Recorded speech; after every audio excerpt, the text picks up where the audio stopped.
6:29. 6:29. Hirap na hirap siya tumayot na naman. Wala na kasing gamot eh. 2 weeks lang kasi yung gamot na binigay ni doktora. Eh, hindi pa nakapag-follow up check-up. Wala kasing walang money. Kaya yan. Tiis. Kakatapos lang niya ngayon yung kaninang umaga yung gamot niya. Hindi na siya nakainom. Kaya yan. Hirap na hirap. So ngayon maglalakad daw muna kami. Ayoko dyan. Baka may ahas dyan. Doon. Dulo? Dito lang yan. Oo. Baka mamaya may ahas dyan. Ay. Ayan guys. Lalakad kami. Ay mamaya diretso na tayo.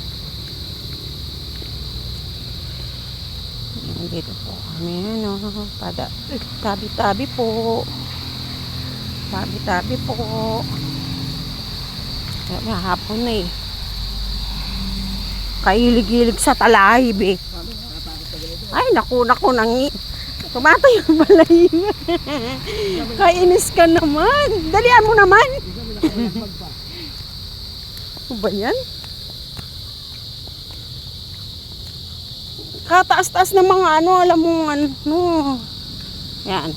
Shortcut namin. Tingnan nyo, yan ang pinadaan. Ayan guys. Shortcut namin. Hirap na hirap siya, Masakit daw yung dito niya. Natawa tuloy ako sa sobrang takot baka mamaya nasabihan ko tuloy siya ng bilisan mo. Sakit daw yung dito niya. Dito yung masakit niya.